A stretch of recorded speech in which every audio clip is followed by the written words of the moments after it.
тақырыптарды ашу үшін кейбір дүниелерді қосып отырады. Сосын 70% авторлық оқулық.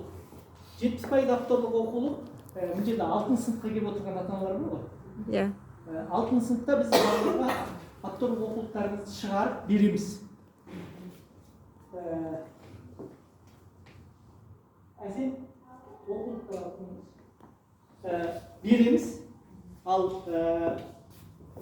5, 7, 8, 9-да біз балаларға өзіміздің авторлық оқулықтарды бермейміз. Тек сабақтың арасында разноспешіліктен шығарып PDF-пен жіберіп деген сияқты қолданамыз. Өйткені біз қарап кеткен кейбіріне қаламаймыз. Ал мысалы 6 сыныптарға біз мынандай оқулықтарды береміз. Назарбаев Зияткерлік мектебіне тапсыратын болатын болса, сондай балаларға береміз.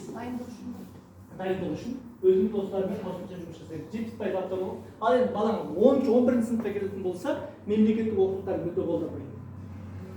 10-11-де біз өзіміздің оқулықтармен оқытамыз. Сұрақ қойсам ба? Бұл кітаптар сатылымда жоқ, тек осы орталықта ғана, иә? Сатылымда бар, Каспий. Мысалы, ата-ана ретінде біз алсақ бола ма? Болады. Жоқ, тек орталықта ғана ма? Жоқ, ата-ана ретінде ала аласыз. Егер бізге келетін болса, сатып алмай-ақ қойыңыздар, бізге келетін болса. Өйткені онсыз да өзіміз оқу қаражатының ішінде оны береміз. Бір сұрақ бар, сіздерді 6 сыныпта мысалы балалар дайындадыңыздар да, көбісі сол Назарбаевқа кетіп қалып жатқандар бар ма? Түскендер бар ма? Ондай статистика жасадыңыздар ма? Былтыр Қостанайдағы мектебіміз 100% түсіп кетті. Сосын кетіп қалып, қайтадан жинадық. Енді былай ғой, баланың арманы да. Биыл мысалы бізде 6 сыныпта балаларымыз оқып, 20 баламыз, 19 баламыз тапсырды. Назарбаев Зияткерлік мектебіне жалпы 36 бала. 19 баламыз тапсырды. Ішінде 3-4 бала, оның ішінде өзімнің қызым да бар. Тапсырамыз, түссек те бармаймыз деген болды. Иә, ана мен өз қызымды бір ғана дүние үшін апардым. Қазір балаңызды жұмыс істетіп шынықтыра алмайсыз. Ешқандай шынығатын дүние жоқ. Одан Назарбаевтың қалған тоғырлаған жерге бар, емтихан тапсырып көрсінші. Аналармен бірге бәйген атқа қоссаң, бәйге аттар бір елдіреді ғой, сол сияқты анамен көрсінші. Биылды көрсінші деп апарып тапсырды. Атмосфераны сезіну үшін. Енді түсті түспеді, оның нәтижесі әлі шықпайды. Жылдың соңында шығар. Енді 6 сыныпқа байланысты тағы бір айтатыным, 6 сыныпта бізде 2 түрлі сынып ашылады. Биылдан бастап бөлдік бұл дүниені 2 түрлі. Нишқа тапсыратындар, нишпен биылға тапсырмайтын. Өйткені бір-бірінің аурасын бұзады екен. Тапсыратындардан біз қосымша қолхат аламыз. Тапсыратындар 90-ның үстінде демалмайды алдымыз. Ешқандай 90-ның үстінде демалмайды. Каникулға шықпайды. Тамыздың 15-і бастаймыз. Наурыздың 22-сінде, 28-інде Назарбаевты тапсырғаннан кейін барып демаламыз. Оған дейін тек мереке күндері, жексенбі күндері демаламыз. Сенбі күні тест жатады деген сияқты міндетті. Ал тапсырмасаң, каникулда демалатын қарапайым сыныпта оқы. Екеуінің бағдарламасы бірдей, бірақ жүктемесі сәл арналары қауырды. Өйткені тапсырмайтын тыжы бар. Бізде мектепте бірыңғай тыжы бар, 8 қабада бір тыжы алынады. Ол деген не үшін? Кісі берді, мына кісі өз тыжымысынан өз бағасын қоймайды. Өйткені мына кісі өзі қойса, бар ғой әртүрлі адам. Мұғалімдардың ішінде де әртүрлі. Баяғыда ең алғаш Еуразиялық университетінде оқуға келіп, 5-ші сыныпта басқа мұғалім кіреді, басқа мұғалім алады. Тексерген кезде бүкіл математиктер бірігіп алып тексереді, биологтар бірігіп алып тексереді деген сияқты. Өйткені бала адал барған. Бұл бірақ бір нәрсеге әсер етеді. Баланың бағасы белгілі түседі. Бағаның түсуі ол білімнің түсуі емес. Сол нәрсені ала берсін. Білім біздің шаруамыз, қалай оқытамыз, оқытып аламыз. Бағасы түсу білімнің түсуі емес. Бірақ баға үшін мынандай ата-аналар да бар. 200 мың төлеп отырмын ғой, сонда мен 3 алу үшін төлеп отырмын ба?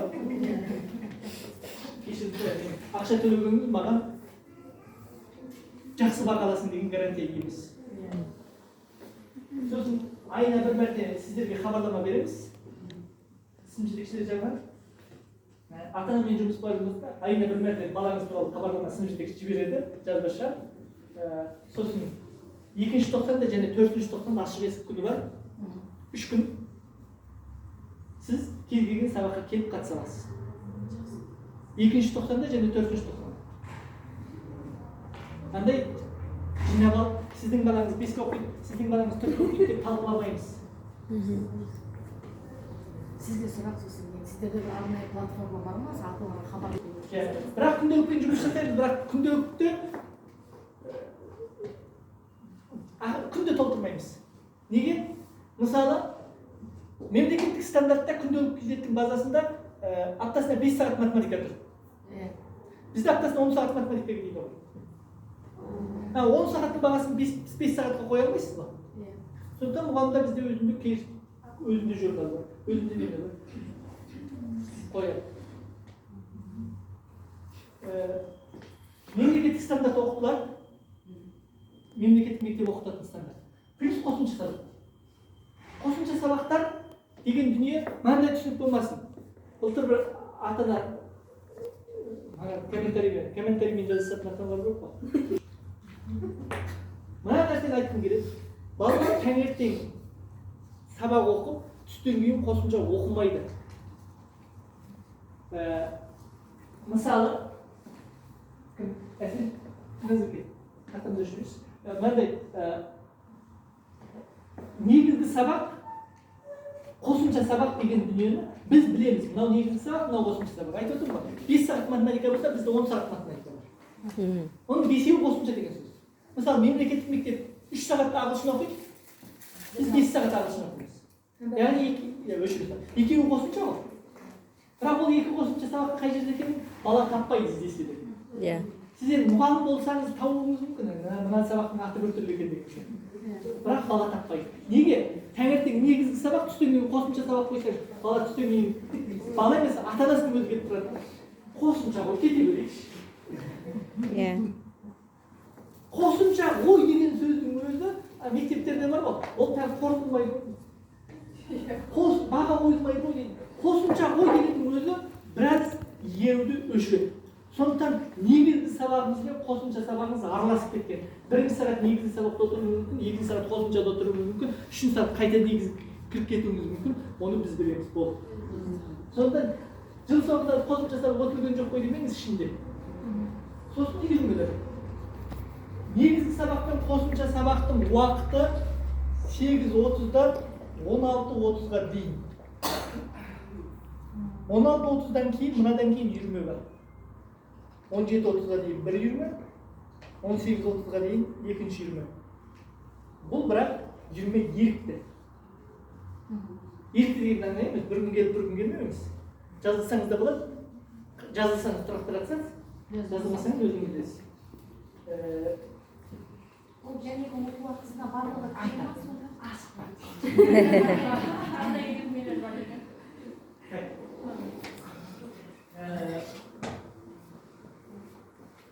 Енді жалпылық жақтан тілді жетілдіру дағдысын қалыптастыру. Мысалы, бағана дүние айттық қой, бәсекеге қабілетті тұту. Тағы бір пән бар, мысалы. Енді әртүрлі пән. Мен тамызда келетін болсаңыздар, бұның бәрін жіліктеп көрсетемін. Жарты ата-ана ешқада тапсырып қойып, қосымша тапсырып керек деген ата-аналар да болуы мүмкін. Мысалы, тілдік жетілдіру дағдысы дегенде, мысалы, бізде жазу өнері деген пән бар. Жазу өнері. Әдемі жазу емес. Эссе жазу, шығарма жазу, хат жазу. Баяғыда бір жазушы айтыпты ғой, мен әңгіме жазуды қыздарға хат жазудан бастадым. Біз хатпен өткен буынбыз ғой.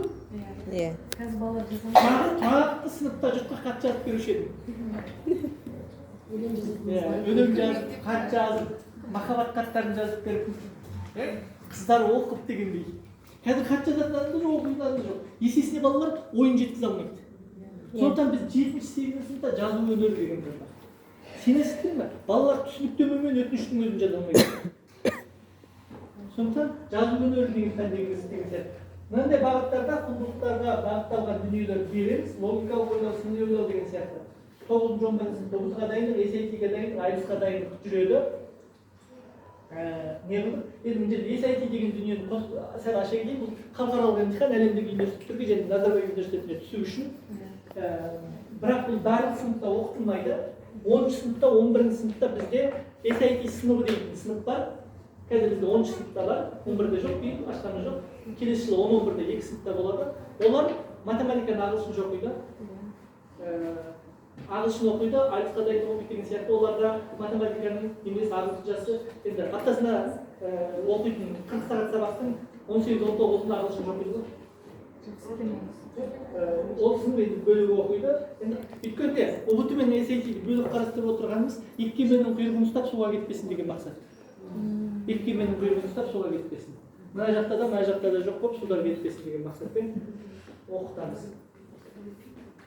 Бір сұрақ қоюға болады ма? IELTS-ті сіздер мектепте өздеріңіз тапсырта аласыздар ма? Басқа жерден тапсыра ма балалар? Басқа жерден тапсырасыз. Бірақ сіздер дайындап Дайындаймыз, ары қарай барып тапсырамыз. Өйткені Қазақстанда IELTS тапсыратын лицензиясы бар, 2-ақ мектебі бар. Жоқ. British Council. Сосын ағылшындардың Ұлыбританияның консулдығы және бір орталық бар. Ол екі жерден арқасы. Оқу, енді күнін қарап ек, мына былтырғы слайд, тамыздың 15-інің шамасында басталады. Барлық сыныпта. Бұл ерікті мектепке дайындық. Ерікті мектепке дайындық деген сөз бір күн келіп, бір күнге келмеуіміз.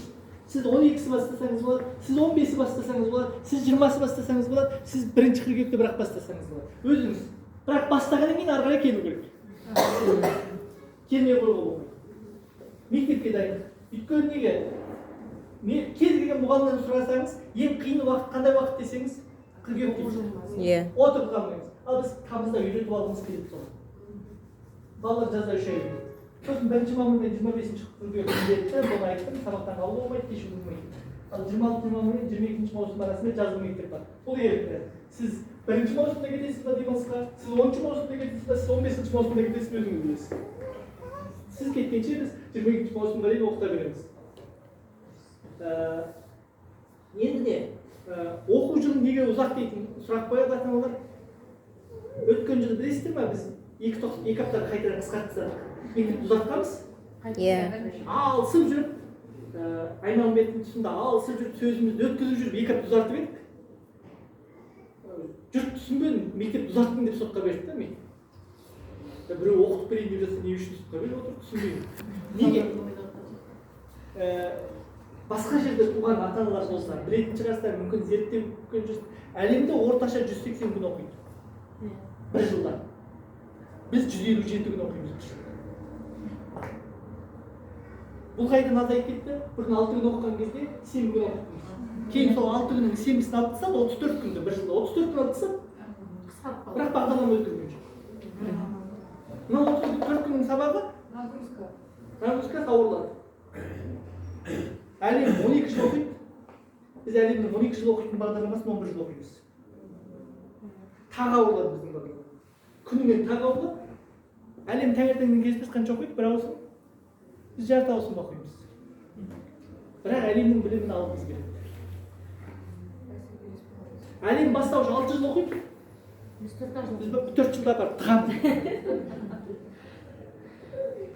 Бірақ әлемнің 7 күнде тамағын 5 күнде жеп аламыз да, денсаулық болсын деп қойып жатамыз.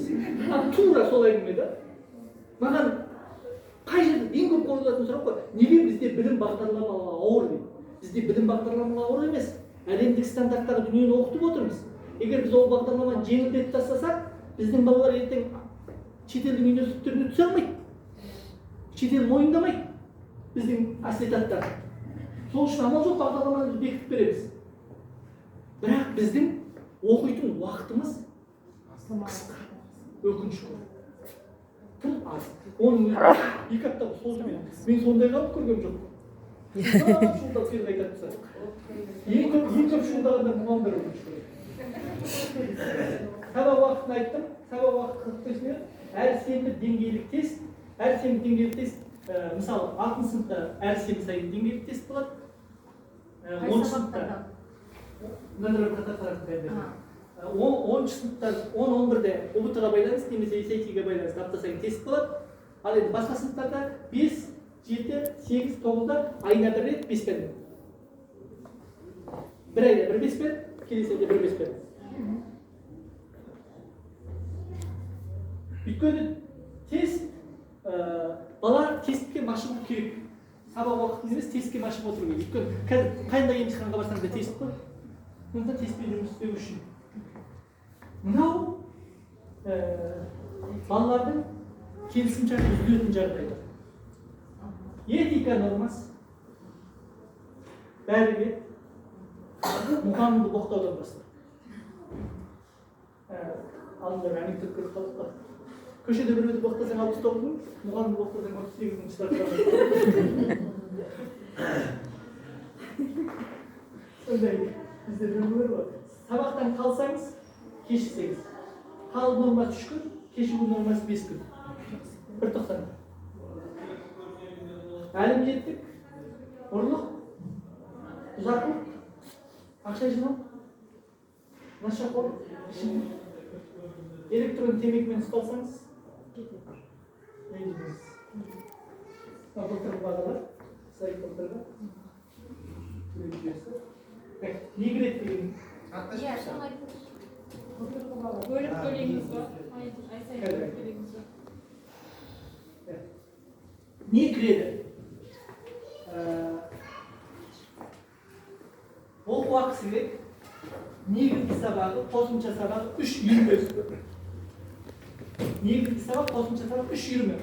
3 мен атын айтып Қазір айтамын. Кітаптар.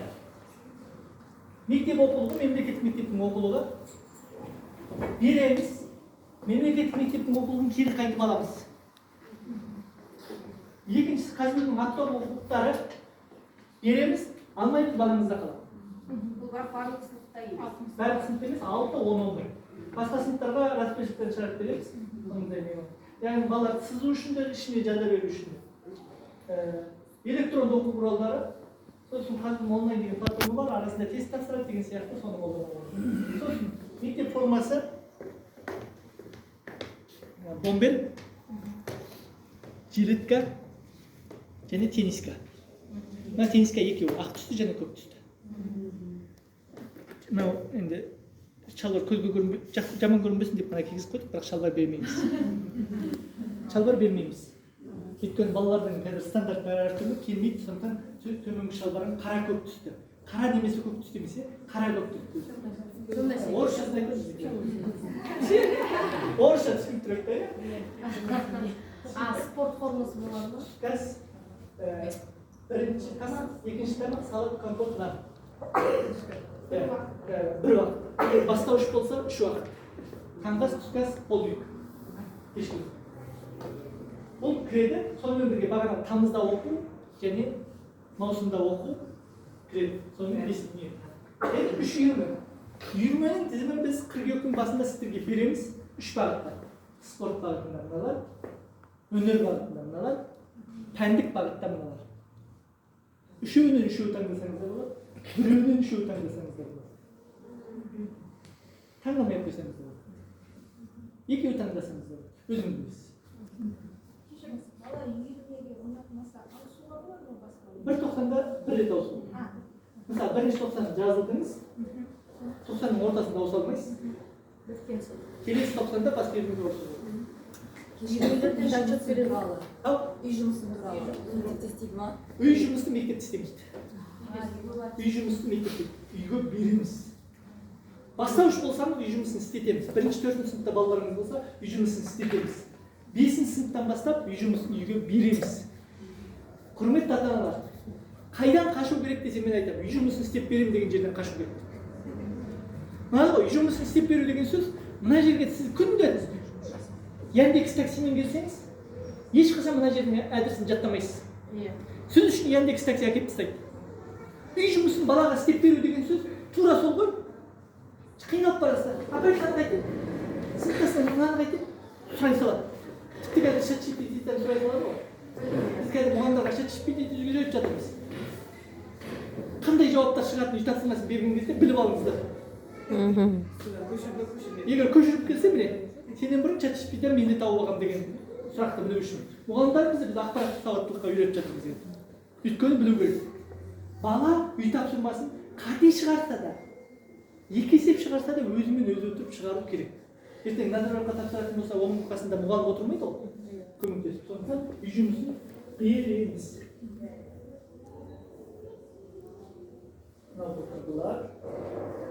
Қазақтың әр баласы дарында, дұрыс бағыт беру бізге парыз. Балаларыңыз әкеп жасаңыздар, бірігіп тәрбиелейміз. Рахмет. Қосымшаға барғанда бір оларда бір андай не болады.